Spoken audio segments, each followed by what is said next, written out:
right, this is episode 185 of No Laugh Track podcast. My name is Justin Severson, the host. Thank you, Circle of Heat, for letting us play their music there at the beginning. And thank you to everyone that downloaded and listened to last week's episode. We did a kind of a weird thing where we pre-recorded.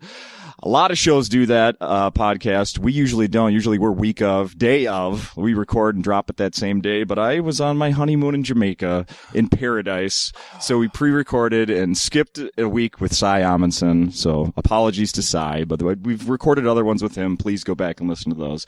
Did one with Andy Erickson. So thank you, everybody who sat around and listened to those.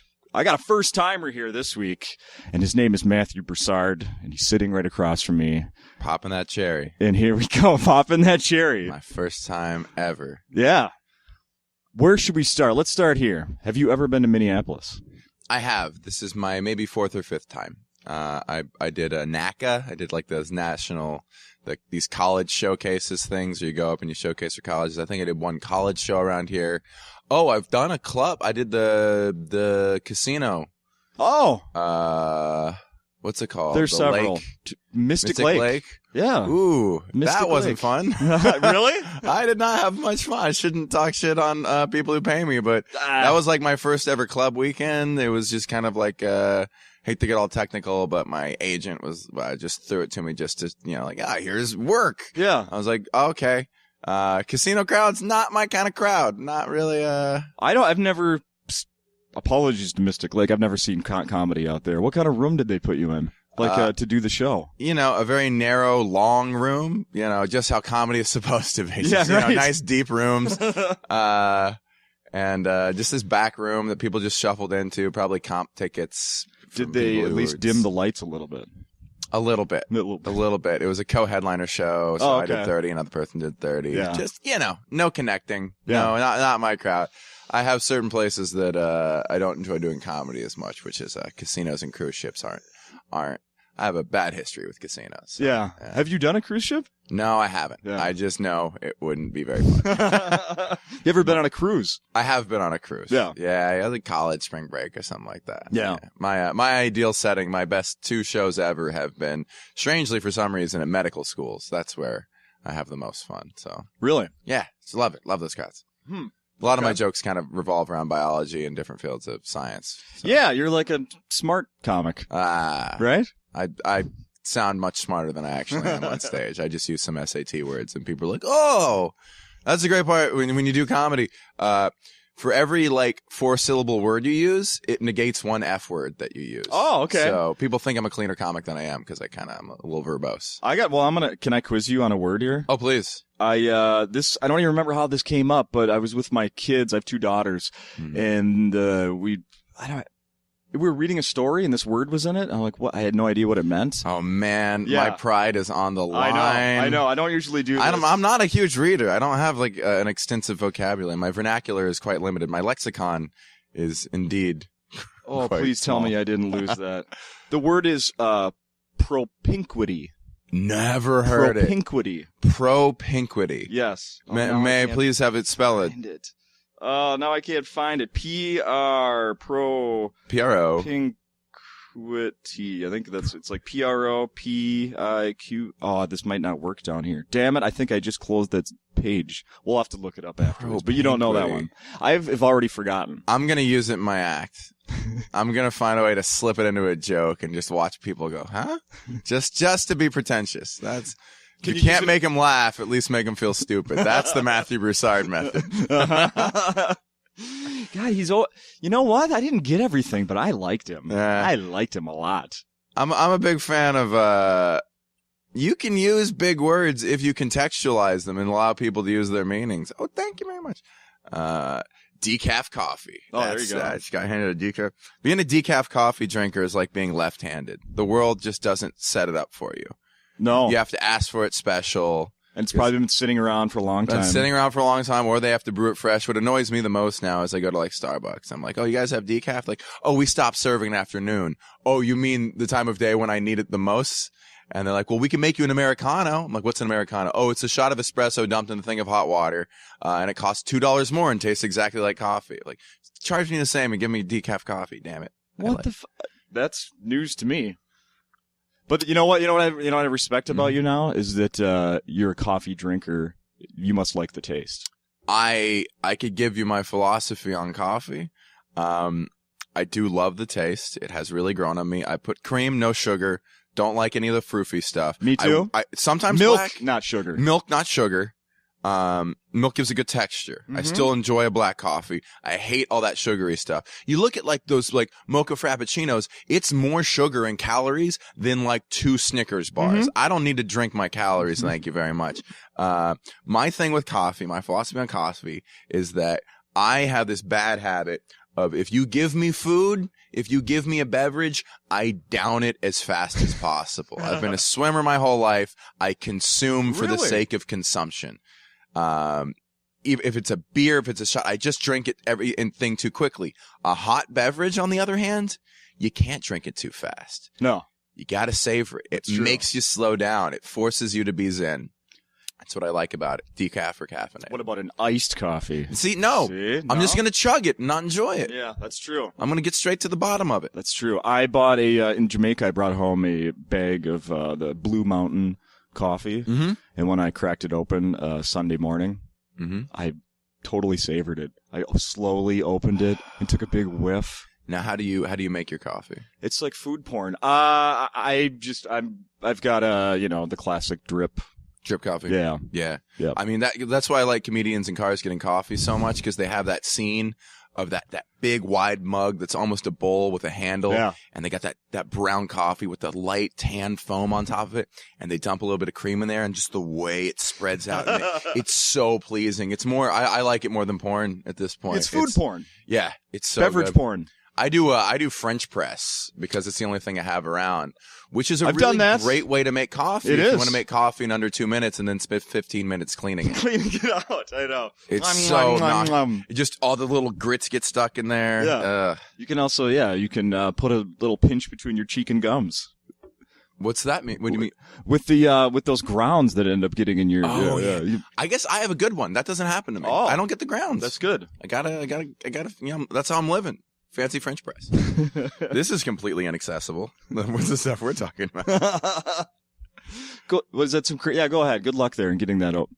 Do you open that without spilling? I got it. I'm already taken care of. I just have the other one. 2 creams. A little much.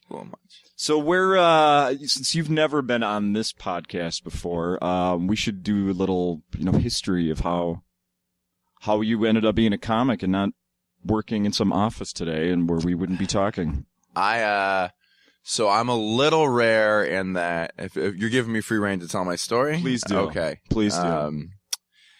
I grew up in Atlanta, math kid in high school, swam, wasn't that great at it. Went to college, to a school called Rice, studied math or applied math, got a job out of college. Let me go back here. Now I'm going to throw in some questions. Please. Math, Dad, who was into math? I just loved it. Really? My dad was a chemist. Okay. And this sounds cheesy, that was and is how we connect.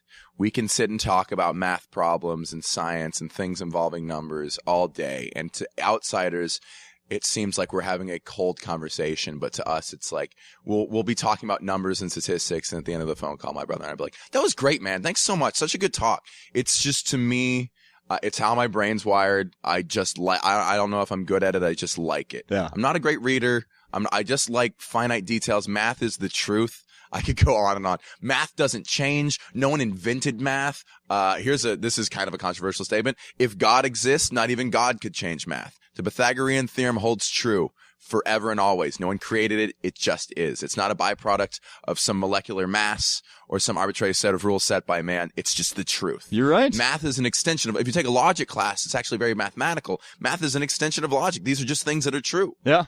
People get angry at math. People argue with math. There's no math deniers. That's one of my favorite things. You can be a climate change denier. You can't be a math denier. Math always was just very pleasing to me. Yeah. I just remember very young age. I remember being like second grade, sitting on the dock, just sitting there zoning out, thinking about what happens when you sum up consecutive integers. Like, what's 5 plus 4 plus 3 plus 2 plus 1? Well, it happens to be 5 times 5 plus 1 divided by 2. Like that was like, it's just cool. Always really found it pleasing. I'm sad I don't still do it. My daughter just came, my 9-year-old, we were talking the other day, and she goes, is 0 a digit? Great question. And I thought, my first reaction was, is this a trick question? So I asked, is this a trick question? No, Dad, is 0 a digit? And I thought, yes. I'm going to say yes. No, I don't know. You look like you have an answer for this, but I said yes. And the reason she was asking this is because she's going to turn 10 this summer, and she wanted to be able to say, I'm turning double digits. In that case, it is a digit. Yeah. It's a tricky question. Right? But 0 as itself as a standalone number, is it a 1-digit number? It's a good question that I don't know the answer to. Yeah. Okay. I also just thought because I did, we talked about briefly before here. I do my research on my guests, and I know about your interest in math. I saw that. Did you? And we're gonna get back to comedy career, but some nerd came out with a thing about how to make, and I say nerd with the utmost respect. Yes, it is a great word. Yeah. Trust me, I really do. I'm doing my best to turn my daughters into nerds. I personally don't like using the word for myself. Just because it feels arrogant. I think when someone calls themselves a nerd, I think it's like, let someone else call you a nerd. Yeah. You don't get to call you. It's like calling yourself handsome. Of like, let someone else do it. At this point in our society, nerd has a very positive connotation that people overuse. Yeah, that's a good point. And then I will say I have called myself a nerd. Handsome. I think we're still at 0. I'd have to hear it. No one likes a handsome nerd. That's what they say. But what do you think of this one? Is a math guy. A guy came up with the dimensions for the perfect snowman. Ooh, optimized based on what? How nerdy is that? I'm going to read it to you. I have it here. It's the dimensions. It's from the base 31 inches. Uh-huh. Let's see, where is it here? We got it should be 64 inches tall, which is a little over, 5 feet, not including the hat. The bottom ball of the snowman should be 31 inches, the middle 20, and the head 13. What do you think of that? I think I know why they chose those numbers. Oh, okay. Well, I want to know that. I'll give you some more details here. The eyes should be no more than 2 inches apart, and the carrot nose should be exactly 1.5 inches. Ooh, very short. Yeah. Now, why do you think they picked those dimensions? I'm just going to guess, because this is a popular thing, that there's some golden ratio that each sphere is roughly a third of the... No, actually, if you take it over the sphere of a big sphere over the next biggest sphere is going to be equal to phi phi. Golden ratio somewhere around 2.7, 2.8, which is when you take the Fibonacci sequence, which is 1, 1, 2, 3, 5, basically a series of numbers in which each number in that series is the sum of the two previous numbers. As you go to infinity, the ratio of the number over the previous number approaches 5. So they say it's a very naturally occurring number. I disagree. They say it happens a lot in art and in nature. I think it's just kind of a coincidence that it pops up a lot like that. But they say it has its pleasing properties symmetrically. But 31 over 20... No, I'm wrong. So... I don't know. I guess I don't know. But your explanation sounded great. I'll go with it. Yeah, but then my math is wrong. Oh. So. See? Well, then it isn't right? I like that. I just want to know how they came up with that. If it's mathematical, if it's empirical, if it's just said as a mathematician in England came up. So he probably had some numbers behind it. I trust him. I trust him. He's clearly a smarter person than I am. And he had access to snow, or maybe not. That would be lame if he only. Exactly. If he only did it like on a computer without a actual... Yeah, you got to run it. Right? Yeah, simulations. Right? Yeah. You can't just run those simulations. I just thought of a perfect thing for you, and I don't know, maybe you've already done this or it's a terrible idea, but I'm going to throw it out there. This is something that'd be perfect for you, like a YouTube video. Mm-hmm. You go, and I don't know where you work it out, you go into a school as a substitute teacher and fill in for a day. As a math teacher. I've dreamed about that. That was, honestly, when I was in high school, and if you had asked me what I was going to be in high school, I would have said a math teacher. My dad was a math teacher. Yeah. Oh, man. It's like, there's certain things I remember. So, like learning Euler's identity, I remember just sitting in my classroom, just like pounding my desk, like, oh shit! Like, oh, those terms cancel out. What? And just like being the only person, like wanting to jump out of my seat. And we're just wanting to relive that moment over and over again. Did you let people cheat off you? Oh, yes. Actually, in physics, I didn't have a lot of friends in high school.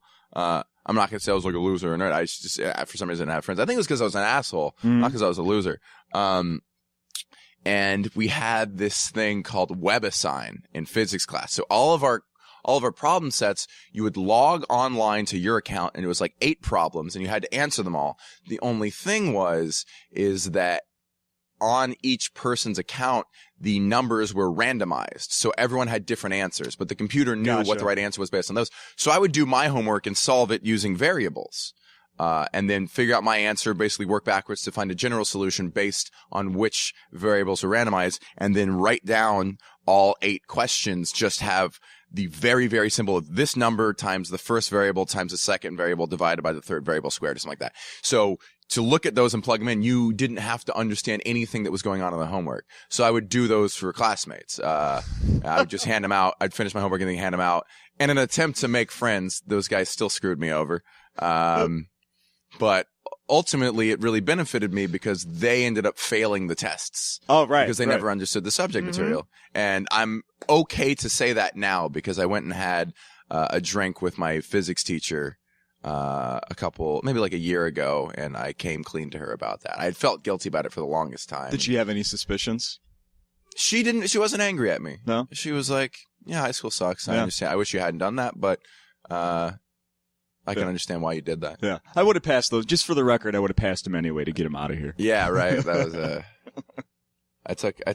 was that was fun too. And it was fun to do the homework that way, to not just do it for myself, but to create a general solution for everyone. It felt more satisfying. Yeah, for sure. Yeah. So you went, okay, let's go back now. You went to, so you go to Rice. Went to Rice in Houston, Texas. In Texas. Mm-hmm. Okay. Steve Jordan. No, we went to Brown. There's a former famous Vikings player that went to Rice. Was it Steve Jordan? Might have been Steve Jordan. If you said the name, I might know it. But I think it's kind of a standard name. Yeah, maybe that's not it. I think maybe you went to Brown now. Now I'm thinking about that. In any case, your major was... I started as an apply... Oh, here's what happened. I wanted to major in math or physics, and my parents would not let me. They said it wasn't employable enough. So I just majored in mechanical engineering like my brother. I figured it'd be fun, enough math. And I ended up not liking it that much. Yeah. And I had to take a class in the applied math department, a linear algebra class and a partial differential equations class in the linear algebra department.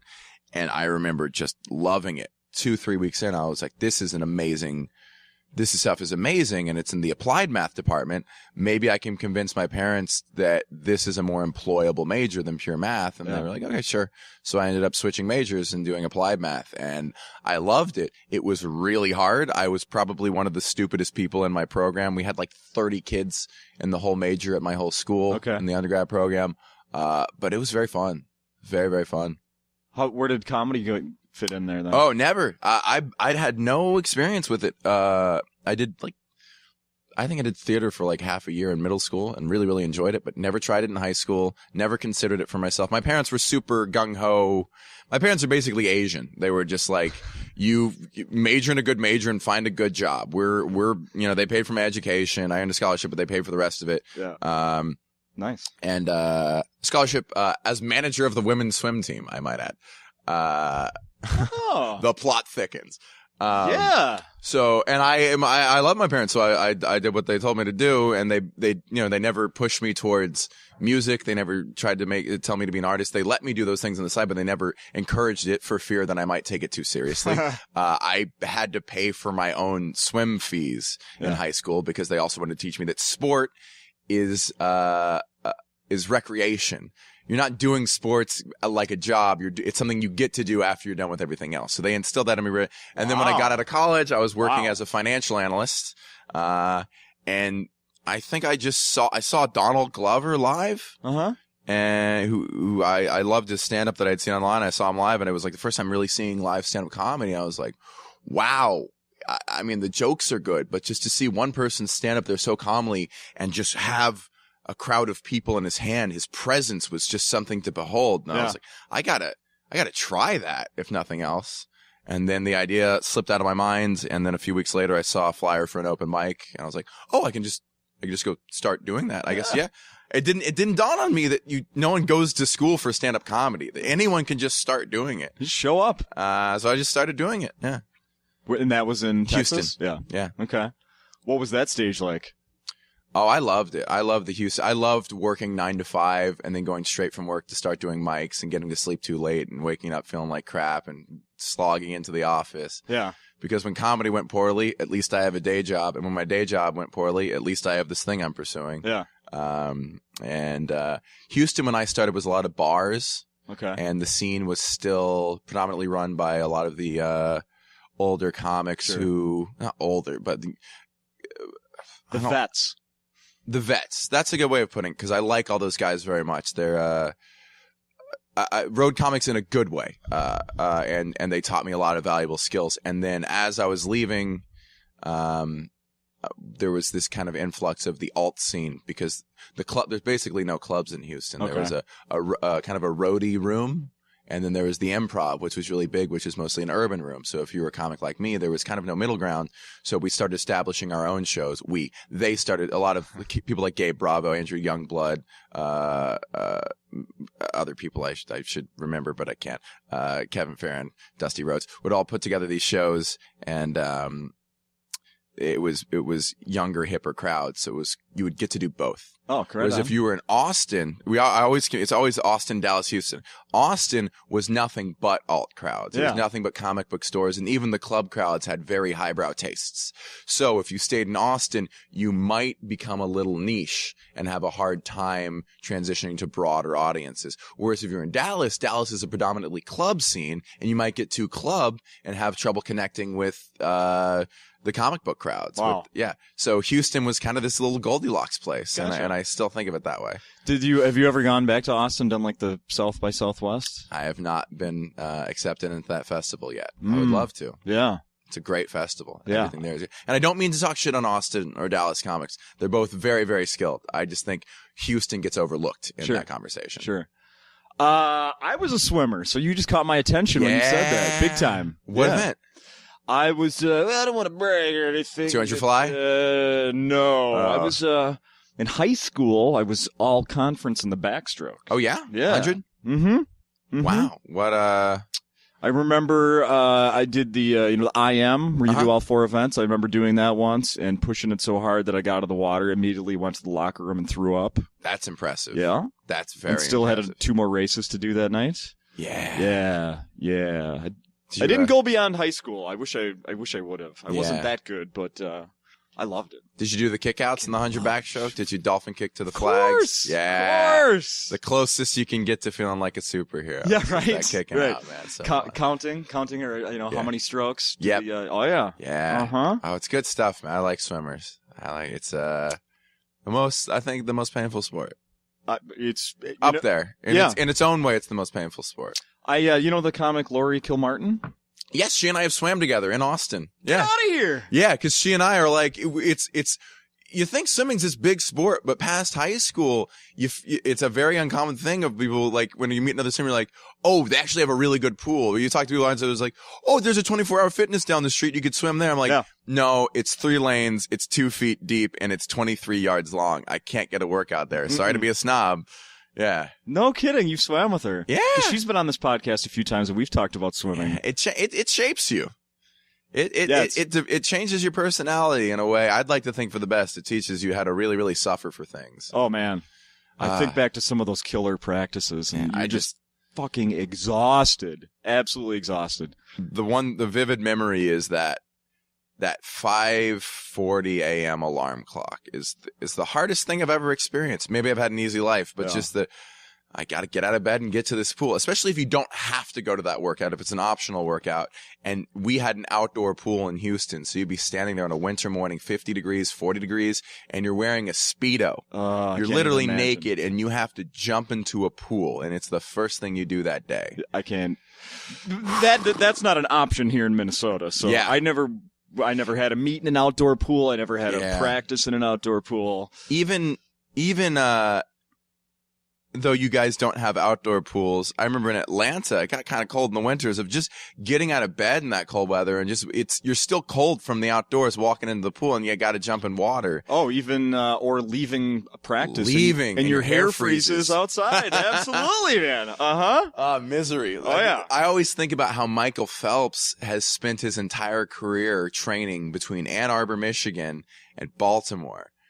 Indoor. Yeah. All year for, how old is he? 30? 25 years of his career swimming indoors in cold climates. And he finally just switched to start training at ASU. And he's like, oh yeah, swimming can actually be pretty fun when you're outdoors and there's sun on you. Have you seen, I'm sure you've seen, he's training. I've been keeping, for Rio. He looks great. Yeah. He's going to break a world record again. I think he's going to win all three. I watched some video where they were showing him lifting weights. Oh yeah. Holy crap, the guy's ripped right now. He's gotten big and cut up. Like he always used to be like look good, but he looks like a bodybuilder right now, and he's swimming so fast. Yeah. God, it's an exciting time to watch swimming. That's the weird thing about me is I keep up with swim. I don't watch any sports, but I keep up with swimming the way most people watch SportsCenter. Every day I'm like, what race is going on this weekend? Wow. Who's doing it? Who could break some records? Yeah. What young guys are popping up? Because you like. I love making predictions for the team and all that. Yeah. When I was in high school, there was this woman that cut my hair. She was like, she goes, she'd always notice, because my hair smelled like chlorine. So we'd talk about swimming. And then I remember one day she goes, there's another guy that swims that I cut his hair. I hear he's pretty good. He's a little bit younger than you. I think I was like, 16 or 17 at the time. And she's like, yeah, he's pretty good. He's younger than you though. Well, I eventually found out who it was. His name's Tom Melchow, and he won. Yeah. He was a medalist in the Olympics like 4 years later. IMer? Yeah. He did everything freestyle. He was real good at. But he was from very good swimmer. Mendota. Yeah. 96 guy, right? Yes. Yeah. Yeah. Tom Melchow. Yeah. And he's like 4 years younger than me or something like that. And she's like, oh yeah, I hear he's pretty good. And then when I found out, I'm like, pretty good. This guy's like one of the best. He's a name. He's barely hit puberty. He's one of the best in the world. Yeah, he's pretty good. Yeah, he's not bad. Yeah, he's pretty good. I'm like the best at my school. He's the best like in the state, the Midwest. Yeah, there's a bit of a difference there. Dude, how about here's one more swimming nerdy thing. Summer Sanders. Do you know who that is? Yeah. Yeah. I wasn't around for her heyday, but I was around for Figure It Out, her television show on Nickelodeon. Right? She's a babe. Not to objectify women, but she is attractive in a sexual way. In 1990, early 90s, the Mall of America opened, and there was a store called Everything But Water. Mm-hmm. And she came there on a Saturday and signed autographs, and I got to meet Summer Sanders. She held the 400 IM record short course yards up until like 6 years ago. She was like around like 4 minutes or something like that. It was a record that held for a long time. She was a very good swimmer. And then the last thing I want to say about this is like I was in Jamaica last week, and Speedos are still around for people that don't even wear them in competition. I noticed every European guy, because I don't think they were Americans, and as I found out, also not Canadians. A lot of Canadians in Jamaica vacationing, but the European guys, it doesn't matter age, it doesn't matter size. They don't fit the way swimmers' Speedos fit. No! Swimmers' Speedos fit aerodynamically. Everything's tight. No. Those are like, they're loose for the sake of creating more volume than there really is. I actually had a moment. We were sitting there eating lunch, and I glanced up at the exact wrong time and saw a jiggle right in the guy's... I saw a dude's balls jiggle, basically, right over my wife's shoulder. It was the worst timing ever. What's funny is I don't lay out. I don't try to like lay out to get tan. I like being tan. I'm pretty vain, but I swim outside, and I can do that all year in California. Yeah. And I wear a Speedo because I'm a swimmer. Like, people think that's a weird thing. So a Speedo is the most comfortable thing to wear. What do I wear? Jammers? No, that's weird. I might wear a drag suit, which is slightly more material, but I forever have a Speedo tan line. You do? And it's kind of funny if I'm in a situation where someone sees me naked and isn't expecting it. I'd be like, no, I swear to God, it's sports or something. I swear to God, I'm not wearing my underwear in the tanning salon. Right? Yeah, it feels so, because when you want to look good naked, but then it's just like, well, this is quite emasculating. I have a bikini line. That's why I switched to drag suit recently, because it's more of a square cut, and at least it doesn't, there's not a triangle over my butt. I love that. Okay. I absolutely love that. Yeah, so I'm here to report that the European Speedo on the beach is alive and well. Yeah. Without a doubt. It's less to pack, don't though. condone it. It's less to pack on vacation. Certainly is. That's what I love about swimming too, is like when I travel of like, oh, I better bring supplies so I can swim while I'm out of town. Speedo, goggles, you can crumple it up to smaller than a baseball and you shove it in your backpack. Yeah. Love it. Love it, man. That's Good awesome. Stuff. Good stuff. That's totally awesome. I saw you're going to switch gears here a little. We have so much stuff I still want to get to. Of course, I'm not a good swimmer. I'm a bad swimmer. I'm just a big fan of the sport. What are you best at, by the way? I was best at breaststroke, but I like training freestyle. I just have the feet for breaststroke and nothing else. Yeah.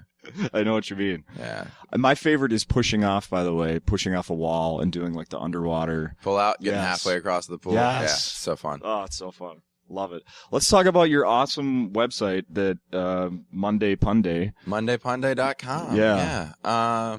The origin? Yeah. So my high school teacher, Ann Swartz, did something like this where it's like rebus puzzles, where she let students submit them, and every class she had like 4 or 5 on the board, and she'd let us all guess them and throw us Jolly Ranchers if we got them. That's how we started every class. And okay. I got really into them. I started drawing a bunch for her, giving her a bunch of them, and it kind of affected the way I think. And every phrase I saw, I wanted to turn it into a pun, a visual pun. And then a couple of years later, after college, I was working a desk job, and I've always been bad at my job, so I just started drawing them for coworkers, and would just be like, "Hey, look, it's a hen on dancing at a gentleman's club. You get it?" And they were like, "Well, it's chicken strips. It's chicken. You get it? Chicken strips." And would start to showing it to coworkers, and I post them on Facebook, and I started noticing that I'd post them on Monday. I was like, "Oh, that's weird. I always post them on Monday. I guess because when I get to work on Monday, I don't want to start doing anything, so I do it." And then I changed the album to Monday Punday, and after a year, I started people were kind of getting into them. So I started, I turned it into a website, MondayPunday.com, and now I put up one every Monday, and you go to the website, and the goal is to solve it. So if it's like a shirtless caveman sculpting a vase, you'd be like, oh, it's a Harry Potter. So things like that. And, been doing it a long time. There's hundreds of them online now. I love it. I have so much fun with it. Even if I didn't do comedy, I'd probably still be doing that. And it's not for everyone, but the people who do like it are, nerdy, fun people, my people. Yeah. It's a good way to weed out. It reminds me of that page in the newspaper. You've heard of newspapers. They're still yeah, I remember.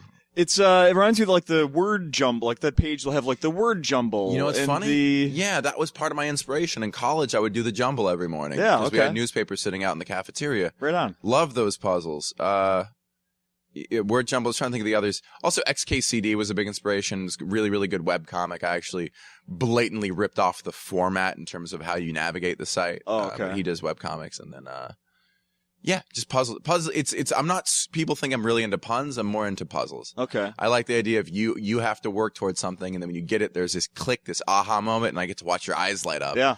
And that's my proxy. That's like I get to live that moment vicariously through you. Is there any part of like were you a doodler? You know, like in your notebooks and crap? Did that? A little bit, not extensively. I would draw caricatures of friends and teachers and pass them around. That was the one thing I did. So I could caricature friends fairly well. Yeah. That was the one thing I had going from it. I never took classes. And from looking at your stuff, I could see that, you know, like there's one where it's obviously the Beatles, you know. So you're drawing it looks close enough to the Beatles. I saw one. Thank you.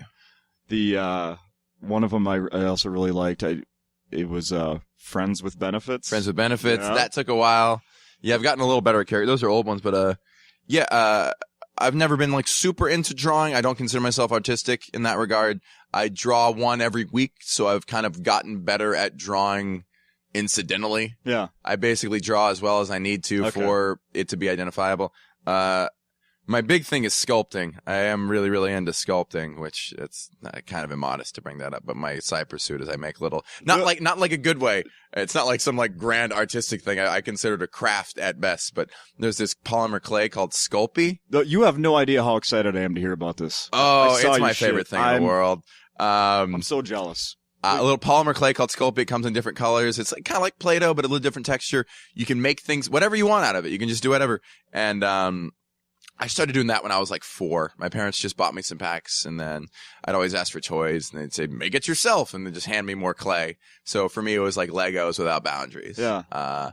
And I did it more or less through high school, kind of tapered off, took a break during college, and then I was going through a really bad breakup after college, and I was just trying to find any way to occupy my time, and I just made one little sculpture. I was like, I'll make one of my favorite Pokemon. The things I usually make cartoon characters, usually ones that already exist or hybrid combinations of ones that exist. So Pokemon was like the big thing. I still love making Pokemon. I made like this one character Pokemon. I was like, I should make the other 3 because there was a triplet, and I was like, well, technically there's 6 of them, so I should make the other all 6 of them because you can include later generations. I was like, well, there's 6 of them. They're all different types, but there's 15 different types of Pokemon, so I should make up the rest. So I should make another 9, so I can make like the dragon type, and then I finished this big project, and I had these 15 sculptures sitting out, and I was like, I should really keep doing this. I could get a lot better at this if I kept working on it. So now I make bigger ones, and what's really cool is because of the internet, is if I make the right character and post it on Instagram or Twitter and then tag whoever is involved, the TV show that's involved, the pictures will get a ton of retweets. Nice. Like I did. Do you watch Rick and Morty? Yes. There was a character in the 2nd season named Crumbopulous Michael. Do you remember him? No, but I saw your the sculpture of him? Yes. What's really neat is that no one had, as soon as these things come out, you can go online and find immediately people making fan art, but there's just not that many sculptors. So I knew I had about 2 or 3 months to finish a sculpture of him, and I would still be the first person to make a sculpture of him. So I took my time. It was a lot of work. It was probably 15 to 20 hours of work. Small little, I don't know, 2, 3, 4 inches, or 3, 4 inches tall, Crumbopulous Michael, and when I did it, I took some decent pictures of it and posted online and tagged Rick and Morty, and then the fan page retweeted it, and then boom, it gets spread across the internet. And it's really, really satisfying to spend all that time alone working on something and then get some accolades for it. I know it's completely frivolous. It's not. I hope I don't sound like I'm bragging about it. It's a useless skill, but it's just so very fun. Oh. I love it. So now my room, I have at least 100 of these things in my shelves in my room, all different, from Megazords to Magenta from Blue's Clues to the Toy Story character, half the Pokemon. Is all the clay already colored, or are you painting? It's already colored. I'm not skilled enough to paint it. I just start with the different colors, so that's a limitation, but it also makes for, I think in the end, more texture, and it makes them look like they were made. They don't look like toys. You can kind of tell that they were made by hand. Yeah. And I prefer it that way. Yeah. There's a guy at the, you can make anything. You can make anything you want. People like toys and collectibles. Like, you can make it the exact size, the exact pose, and like, oh, Mewtwo is a white and purple, but I want to make him white and green just for the hell of it. Yeah. You can do that. It's great. Like, when I meet parents now who have kids who are like 4, 5, 6, 7, I'm just like, buy them some clay. It will expand their brain in a way that nothing else can to move into 3 dimensions. I'm proud to say that here's me patting myself on the back. I have done that, and it was based on, I took my kids to go see, it was one of the claymation movies 4 or 5 years ago. I can't think of which one it was. Coraline? Oh, we've seen Coraline. Oh, yeah. But that's it was something newer than that. But we, Fantastic Mr. Fox. That was stunning. Yeah. Oh, even, there was the Pirates. There was a Pirates one. Came out a few years ago. It's not a good movie, but the animation, the clay animation is fantastic. And, that totally inspired. Like, I think we stopped at Target. I didn't go to an art store, but I think we stopped at Target on the way home and got like the Crayola brand clay. And we Sculpey. did some, yeah. Gotta get, they give me free stuff now. Oh, really? Yeah, I sent them an email. I was like, hey, I'm a celebrity. I'm on television. And I make a lot of sculptures. And they're like, yeah, I will send you some stuff. So now I endorse them to death. Awesome. Yeah. Oh, I'm jealous of that. Yeah. I shouldn't say that, I guess. That's really But I've been cool. using them my whole life anyway. It's the best. Sure. But I also noticed that,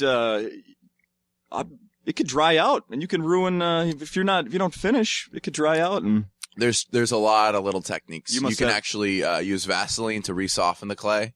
And there's like you don't want it too soft, you don't want it too hard. And if you're using the Crayola stuff, it does dry out. Sculpey stays, I mean, there's Sculpey sitting out in my room that's been sitting out in my room for 2 years now, and I can pick it up and start making something right now. No shit. Yeah.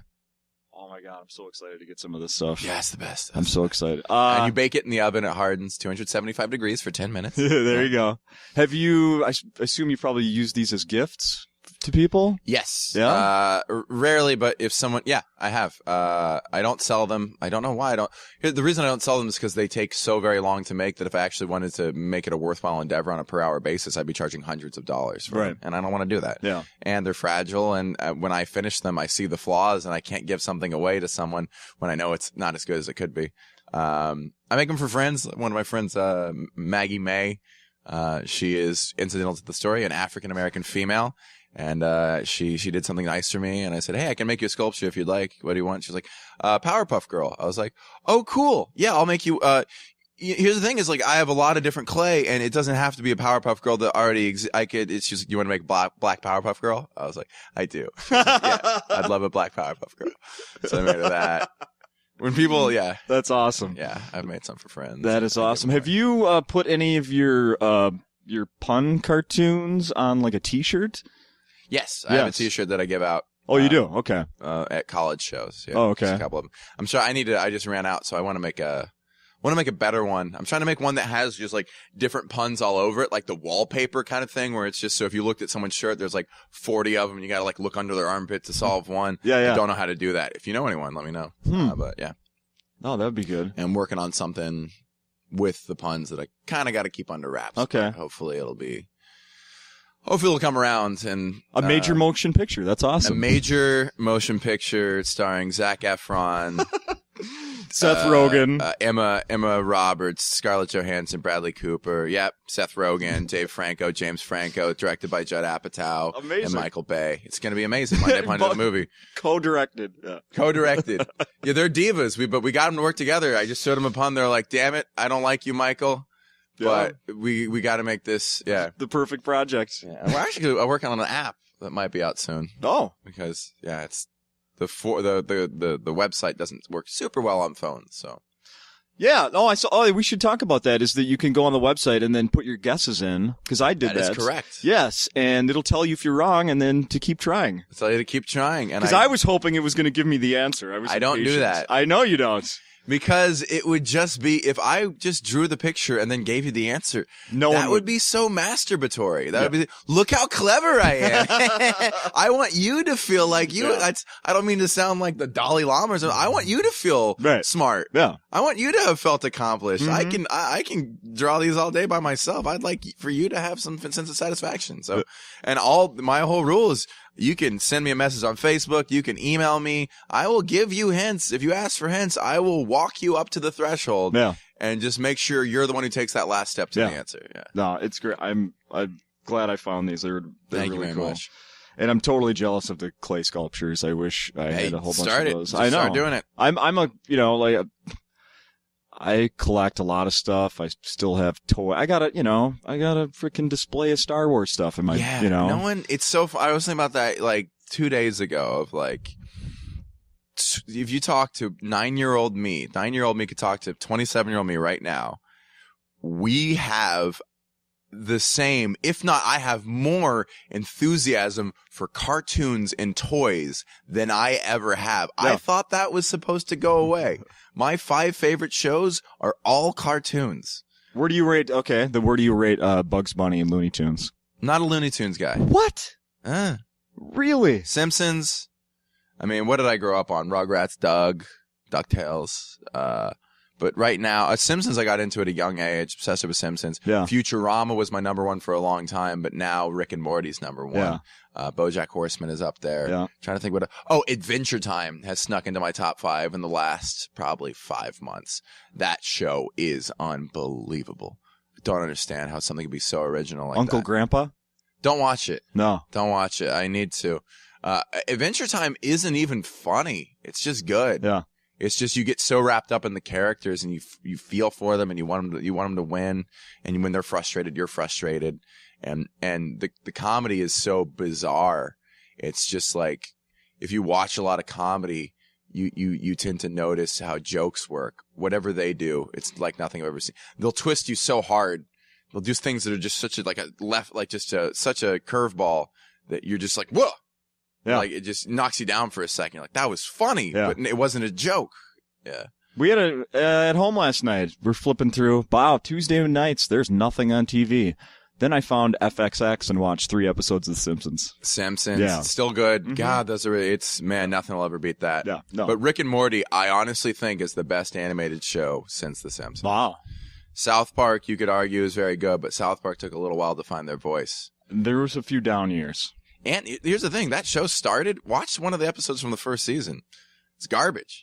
There's nothing, they have made no big statements. All they did was a bunch of kids, and it was right around the time censorship was loosening up. Comedy Central had just become a cable network. And it was just kids saying really filthy things like queef and anal probe. Oh, I remember. Whoa, these kids are cursing on television. And then now it's brilliant. Yeah. But now it's social commentary. And it's the best social commentary. It's like Bill Burr and South Park. Yeah. The number, and Louis C.K. Yeah. And it's awesome how quick a turnaround they do. Yeah. They really nailed that. It's And the funny part now is the art is beautiful. Mm-hmm. Like you can tell that they still have remnants of like the old animation style, but like even though they only have like 6 days to get an episode together, it's stunning. Yeah. It's like, wow. So was it a month or so ago? I had on here, I know somebody that you know, Damian Lemon. Damien. Yeah. God, I love that guy. Yeah. It's so funny. Such a nice guy too. He's fantastic. And I say it in that order. He's funny and he's a nice guy. Yeah. I can go with that. If I just said nice guy, it'd be an insult. But, yeah, right. and he does that too. He can comment on things with just surgical precision, really tear down walls of discomfort and talk about something very real. Yeah. So you guys is canceled. It is. Well, I should say not renewed. No, but it was a pleasure to be a part of. It was that news. Not exactly news on MTV2. We had a season together. Fake news show. Really fun. I watched. I don't watch a ton of MTV. Maybe more like when my wife sucks me into watching Teen Mom with her, which is awful, but. That's a whole way. I could do a show about that. My God. But I watched some clips of that show. It was a great idea. I thought it was funny. I liked it. I like, Daily Show is my favorite. Yeah. Daily Show and Colbert Report is like my favorite thing ever. It's all I've wanted to do. Yeah. Since to be something like that smart, and just to be something that was like similar to that was fun. And what's funny is like, you watch a lot of comedy. I watch a lot of comedy. We like to think we have very nuanced taste, that we can spot a hack joke and we can see jokes coming before most audience members. Yeah. But when I actually sit down and think about it, nothing makes me laugh as hard as a YouTube video of like an old fat lady slipping and falling. I cackle. I hurt laughing. It's like, who the fuck am I to think that I have some outstanding taste in comedic arts when that it really is some of the funniest stuff in the world. Yeah, and that's been making people laugh for forever. Yeah, I'll never be as funny as a guy putting shaving cream on his hand and then slapping his napping friend across the face. You know what I mean? I'll never write a joke as good as that. Not with such a good visual, probably not. Oh, that's funny. How about so let's talk about your interest in acting. It's a newer pursuit for me. Okay. I love it. It's great. It's not as fun as stand up. Nothing will ever be as fun as stand up, but I really enjoy comedic acting. Yeah. I'm finding the similarities between the two, and I've been doing a bit of it. I don't know if I should say that. This is a bit too open and vulnerable. When I came to LA, I came as a stand-up comedian, and I acquired representation through somewhat standard means, and I auditioned for a lot of acting parts because I've been told I have a look, and I'm quite often auditioning to be these 80s villain type characters, and apparently there's a market for that, so I've had some opportunities to at least try out for those things. Yeah. But I've stacked up a small handful of credits. Yeah. Doing some stuff. Really cool to be a part of. How about like sketch stuff? I don't do enough sketch. No? Don't do enough sketch. I do. When my friends invite me to do stuff, I do it. I just like the experience. Just anything to be part of something creative. Gotcha. Stop clicking that. Like, I was looking at like your IMDb. The League? I was on, the series finale of The League. Someone saw me doing stand-up, and they offered me a part on the show. So, were you a fan of it? I haven't watched much of it. I'm a huge Steve Rannazzisi fan. I like that guy. I like his stand-up. He's a class act. Sucks what happened. Yeah. But honestly, I can kind of understand how it happened. Really? Here's the thing. You've seen my story. I was a financial analyst in Houston, Texas. I was a spreadsheet jockey, and I was a math major, applied math major undergrad. You can talk to people in the comedy world who think I have a PhD in physics and worked in New York on Wall Street. When you have any story surrounding you as a comedian, people tend to blow it up. Gerard Carmichael, people like, he came from abject poverty, and within 3 months of doing open mics, he was opening for Daniel. So I'm like, no, we all struggle. We all went through. People tend to blow up. When you ever have any of those interesting autobiographical facts surrounding your stand-up comedy persona, they get blown up. Sure. And he should have addressed it sooner, yes. But I can imagine how he said that one time, someone misconstrued it, and that story came around, and he just kind of yes-anded it. Yeah. Yeah. Yeah. Anything you need to clear up with your history now? I have some dirt. I'm sure. Don't worry. They'll find it on me eventually. They'll get me. But yeah, I was a financial analyst in the loosest sense of the term. Sure. I wasn't like, it was a 9-to-5 job. It wasn't. No, I bailed on the league, not because of any lack of interest. I really thought the show was good, and I'm a fantasy football player. I love comedy. It's right up my alley. Mm-hmm. But I missed the last couple seasons. So how did they work you into the finale? I was actually in the second to last season, but they cut my scene. Oh. And they brought me back as more or less the same character, a douchey bro who antagonizes one of the main characters. It was the series finale. It was a spoiler alert. Was like DraftKings championship, like top 10 people competing for $1 million. And I was one of the guys competing. Oh, okay. I was one of these, football. What are you doing here? I win. That's what I do. Me, I'm a winner, that kind of guy. And how about you go play with your tutu, something like that. That kind of character. So yeah, they worked me in quickly. Gotcha. A little comedic relief. Have you, I think, did I see this in that, in the, we were talking off the mic here, and I watched like this 15-minute stand-up clip of yours, and there was a part in there where you were talking about grammar and like knowing a lot about grammar. Yeah. Right? I loved your joke. I won't spoil it, but there you say something super funny about being Jewish. And, grammar. Yeah. I'll just leave it at that. That's very funny. But have you watched Making a Murderer, as everybody's talking about on Netflix? I haven't. You haven't? I started. I haven't. Is it really good? It is really good. And I don't want to get into the whole, is he guilty, innocent, all the crap everybody's talking about. Yeah. Just about the way those folks speak to each other. I think you would find it fascinating and aggravating because and I've never heard this before, they can put 4 negatives in one sentence and have it somehow make sense to each other, which to me sounds like a whole new language. It's like a whole new language. People, there are actually people who talk about. No, not, never. I mean, how do you understand all those negatives in a row? My friend Barrett Goldsmith talks about this. Ebonics is an extremely regular dialect. There are usages, there are verb conjugations that do not exist in standard English. Even though I talk about that in that joke, it's a little untrue to how I really feel, which is that English is the world's predominant open source language.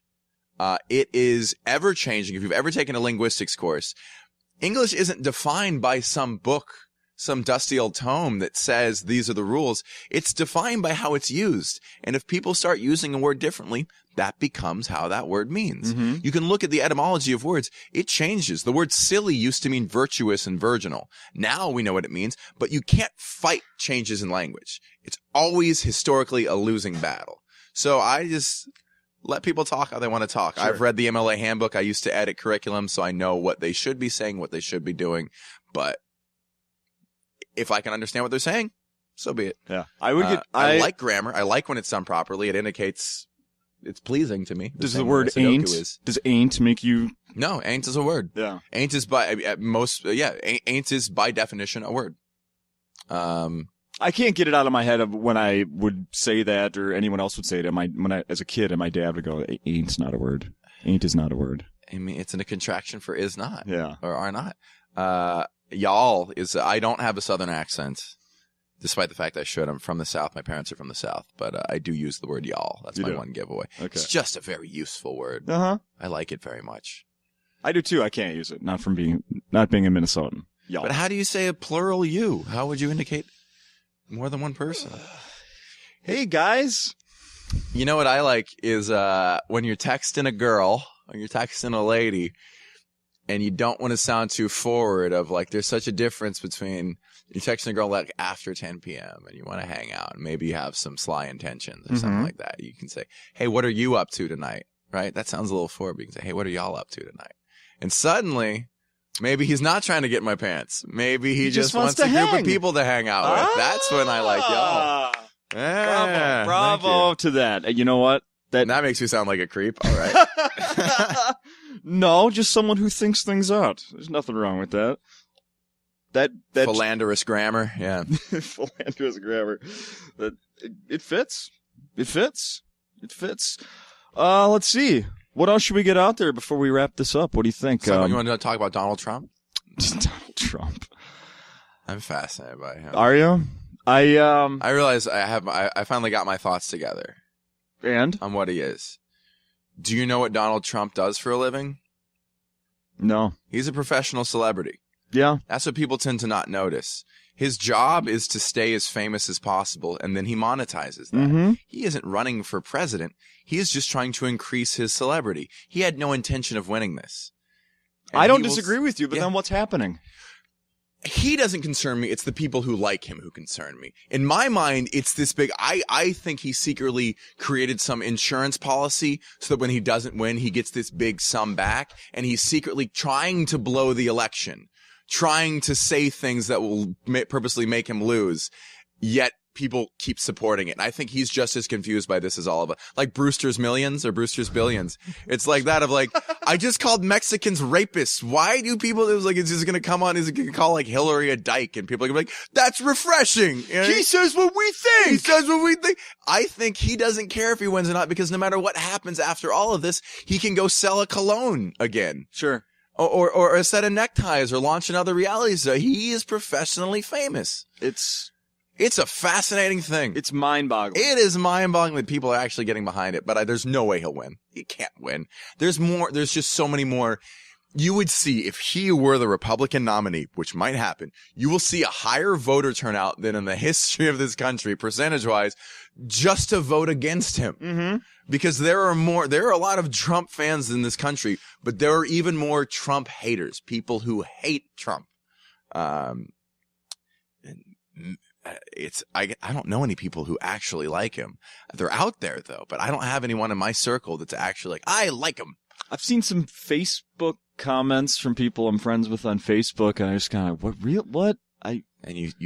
And they stayed your friends on Facebook? You have some self-control. I would at bare minimum unfollow them. Yeah. No, it's my way to keep an eye on the other side, I think. Yeah, I guess so. It's true. You on can't. The things I don't understand. I still remind myself to look at the other side of the issue because you can so easily get into your own bubble of liberal-minded, same people. Yeah. No, it's like even last night because they're like the latest news is that he's not doing this Fox News, with Megyn Kelly, and he's he's trying to throw the election. Yeah. I swear to God. Yeah, I'm stepping away. I'm gonna let everybody else do it. I'm gonna do I'm going to go talk to, other soldiers in another part of Iowa or whatever. And I was thinking about that last night. Like, are we going to find out that this is made, and this isn't real, but it makes me think, like, remember when, what the hell's the actor's name? When he went on Letterman and he had the long beard. Joaquin Phoenix. Something like it's performance art at its finest. Right. Like, is this performance art? Are we going to find out? Like, now we're finally going to find out that Andy Kaufman never died, and this is his creation. Ah, that's funny. I mean, who knows? It doesn't seem possible. I guess it was inevitable, though. Our culture watches more reality than politics. Yeah. Now, how are you going to make politics interesting? Make it into a reality TV show. Well, good for Daryl Hammond that he got back on SNL. Oh, yeah, I know. I didn't. I think I saw that, and it didn't register just now. Yeah. And he nails it. Yeah. Yeah. I just watched a bit over the weekend, and he was doing his Trump again. Man, that guy's talented. Yeah. Jesus. Mm-hmm. Every politician. Hey, speaking of, I saw your name in the credits of a movie called Balls Out. How big is your role in that thing? Pretty small. Pretty small? But it was a really fun movie to shoot. Yeah, another reason I even just thought of that is because, like, my new favorite, everybody's favorite on SNL, Kate McKinnon. Kate McKinnon, Jay Farrow. Jay Farrow. Beck Bennett was in that movie, and Yes. I was his crony. I was the 80s villain. I stood next to Beck Bennett and made him look even more menacing. Okay. I watched the trailer. Yeah. Yeah. You know what? I shot that movie in Austin. Once I did some stand up in Austin. They asked me to be in that movie because I just standing there with a mean face. I looked exactly what they were looking for. We shot it summer 2013. It was originally called Intramural. I will say this publicly. The branding for that movie, they ruined it. The director agrees with the writer agrees. They changed the name of the movie from Intramural to Balls Out. They did this bogus ass poster. This semester, everyone scores. No one gets laid in the entire movie, by the way. It's just a really fun meta. It's actually a good movie. Yeah. I don't blow up. I don't blow smoke up your ass in terms of what I find entertaining. Sure. I laughed watching that movie. Yeah. It's on demand. I watch it. I don't get any money from it. It's called Balls Out. It's a fun movie. Yeah. Yeah.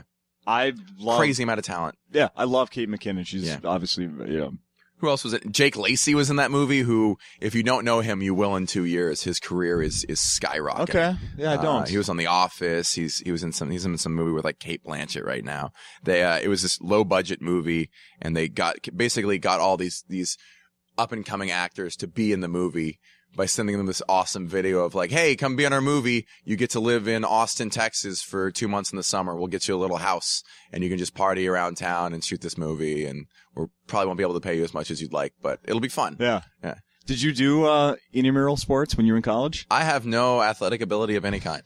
You don't need to I be to swim play and intramural, run. man. I'm not an athlete. I have no coordination. I'm the only reason I've ever won a medal at anything is because I'm willing to do it for longer. Okay. That is Endurance. 5Ks, 10Ks, Oh, wow. distance swimming, just because other people are like, that's not fun. I'm like, there's my chance. Yeah. I got to do intramural in college. I played soccer. 'Cause it was co-ed, so they just needed people to fill out the team. That's such a good sport. Yeah. Such a great sport. It keeps you so fit. And we had a couple of ringers that were, like on the club team. So we won the championship, and I got to walk around with my intramural champs T-shirt. Oh, yeah. It was big at Rice, too. I wish I had participated. Yeah. Ultimate Frisbee was one sport I did like, and I wish I had played more of, but that's a good workout, too. Yeah. I went to college in Duluth. There's 2 months of nice weather in Duluth. So what school? University of Minnesota, Duluth. Oh, yeah. Okay. Yeah. That's a great school. Yeah. Gophers? That's the Bulldogs. What? Yeah. The Gophers are the University of Minnesota in the Twin Cities. Oh, right. Here. Here's Golden Gophers. Gophers. What is Rice's mascot? The Owls. Oh, that's right. Very intimidating mascot if you're a field mouse. It's a nerdy school. I would argue it is the nerdiest non-engineering school in the country. Okay. I mean, MIT, Caltech got us beat, stuff like that. But it is a very broad school. You can go there for pre-med, pre-law, engineering, liberal arts, architecture, music. But it is the nerdiest damn school, and I loved it so very much. Nice. I want to go back to the the shows you're doing this week here at Acme. Mm-hmm. So will it be similar to the little 15-minute thing? Obviously, you're doing a lot more than 15 minutes, but at the end of it, you brought a projector. There was a projector, and you showed the puns up on the screen. Yeah, you will. We're gonna play some puns with the crowd. Yeah. Yeah. Awesome. I like to show people my little side thing. Just in case some of them like it, and maybe go visit the website. Yeah. Very cool. And do some comedy. Trying to get a little looser this week because these are just wonderful crowds, and maybe play around a little bit more, experiment, have some fun. This is considered by more than one comic I've met their favorite comedy club in the country. Yep. That's not hyperbole from what I hear. No, not that I'm part of it, but I hear that a lot from people that come here. You hear it on, Louis C.K. mentioned it on Fallon, mentioned Acme on Fallon within the last year. Yeah. Look at this room. Oh, it's perfectly set. Low ceilings, tight, uncomfortable chairs, too cold. These are all good things in the comedy world. I'm not being sarcastic. These are comfortable chairs. They're comfy, but they're close together.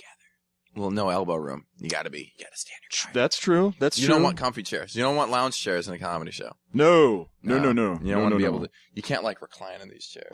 They're good chairs. No, you might dirty, uniform. I don't know. Like a Cap City Comedy Club. I feel like they have different colored chairs. It's a good club, but just kind of like jester patterns on some, and then tile patterns on others. We don't need that much. Yeah. Wow, we did it, man. That I think we just did a little over an hour. Slaved That through flew it. by. I know. Anything you selling anything after the shows or? I'm not selling anything. Nothing? Just check out mondaypunday.com if you're bored at work. Send me a message if you get frustrated on any of them. Yeah. Yeah. I do have one more question. Yeah. An album. Any that in the future? Anytime?